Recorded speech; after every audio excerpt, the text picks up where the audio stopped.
I was assigned the Brunick's-Oskariski Test of Motor Proficiency, also called the BOT-2. This assessment measures a wide variety of motor skills for individuals ages 4 to 21. So essentially how the test is set up is that there is 8 different subtest categories that include fine motor precision, fine motor integration, manual dexterity, upper limb coordination, bilateral coordination, balance, running speed and agility, and strength. And within each of those 8 subtests, there's around 5 to 9 different specific tasks that the examinee is asked to complete. I would say that this assessment has a small amount of kind of flexibility in the way that you can administer it. It is pretty strict. You are allowed to reteach certain items in the subtests or demonstrate to the examinee, but other than that, the standardization protocols and procedures are pretty strict. And once the test is fully administered, your scores are going to kind of give you a lot of information to interpret from that, but you will be able to see for each subtest whether the child is well below average, average, above average, or well above average in each of those categories. So that will give you kind of more insight into what the scores on each of those tests mean, and then it will also provide you age equivalence. So, for example, on one of the areas that we administered, one of the subtests, for fine motor precision, the score that she got was on par with someone who would be 5 years and 2 months to 5 years and 3 months. And that was younger than her age of 6 years and 4 months.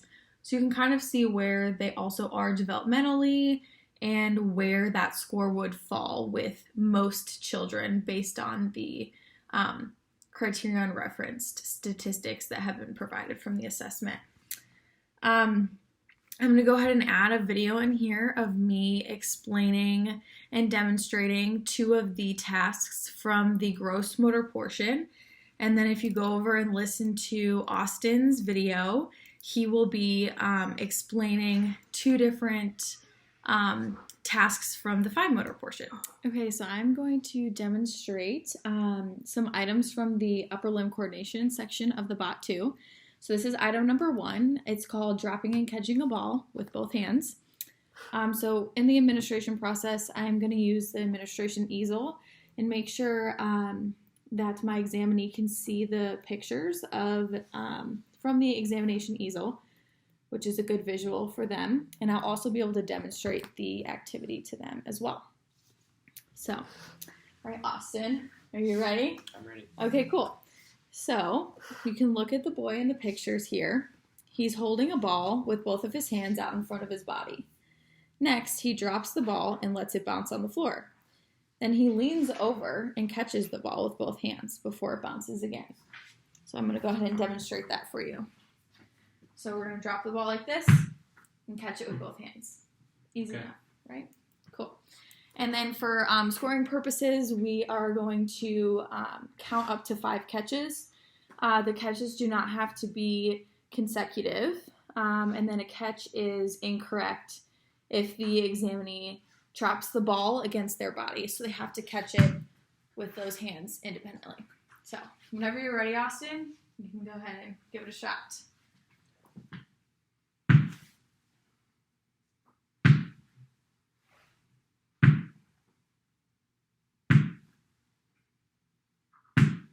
Awesome. Thank you. So he got 5 consecutive catches there, so that would give him a raw score of a 5 on this item. The second item from the BOT-2 that I'm going to demonstrate for you guys is standing on one leg on a bounce beam with eyes open. So this is part of the balance subtest number 5. So what I'm going to do is, again, make sure that the Examinee can see the examination easel picture. And then I'm just going to kind of explain to him what we're doing. We're going to be timing it on 10 seconds and going to record the number of seconds that the examinee maintains proper form up to 10 seconds. So your highest maximum score would be 10 seconds.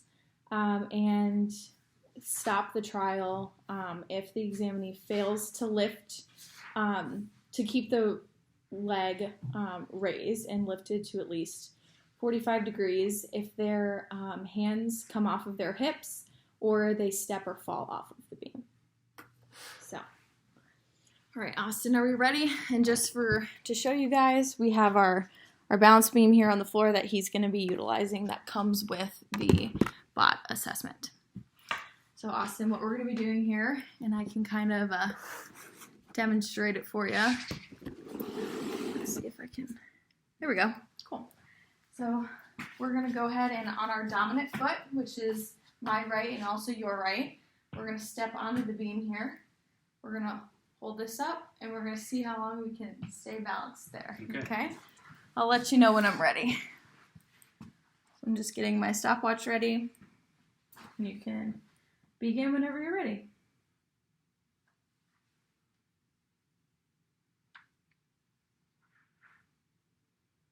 Am I going to have you start over again? Sorry. And come off the beam. We're going to have our hands on our hips when we're doing it. All right, go ahead and start.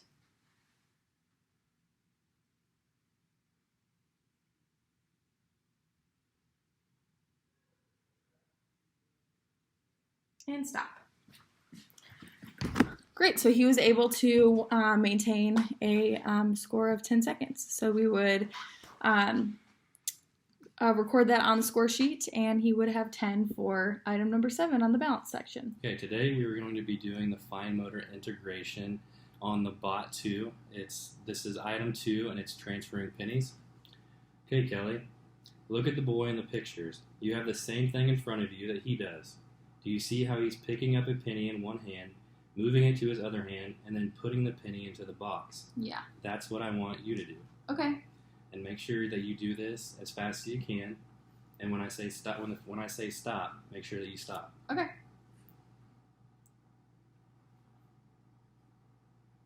Okay. Ready? Begin.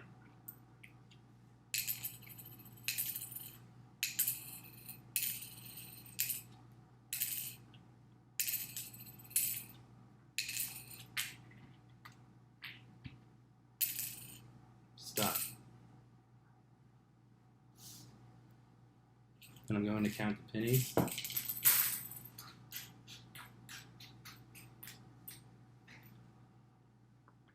She got 11. And have you put those pennies back in their place? Okay. And then we're going to repeat this for a second time.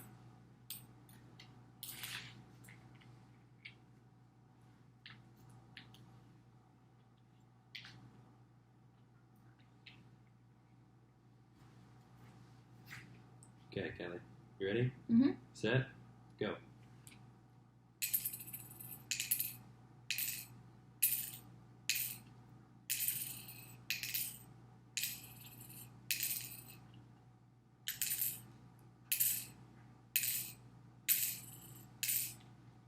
Stop. Did better that time.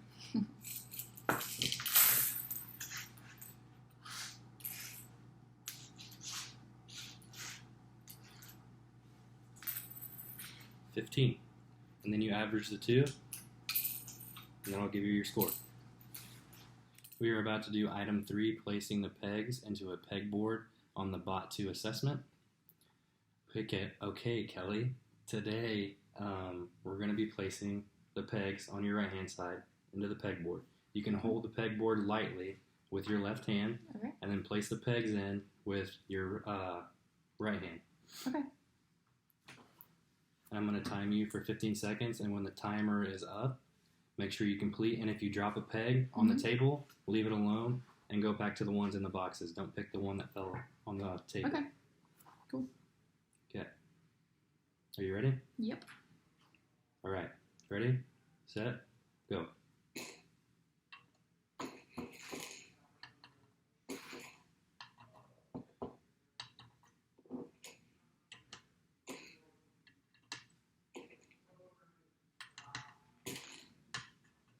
Stop. Okay. She got 8. And have you remove those and put them back into the box. We're going to repeat this for a second trial. Okay, Kelly, are you ready? Yep. Okay, just again, if one drops on the table, don't pick it up and go for the ones in the boxes. Okay. Ready? Mm-hmm. Set, go.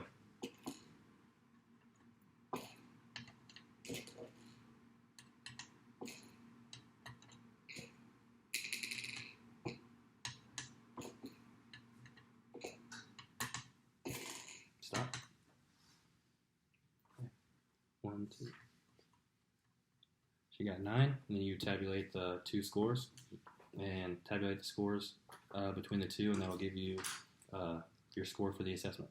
The assessment is administered similar to the demonstration that you just saw, and once the scores are completely computed, you'll be able to see them on a standard bell curve to really visually understand in each of those subtest areas if the child is average, above, or below.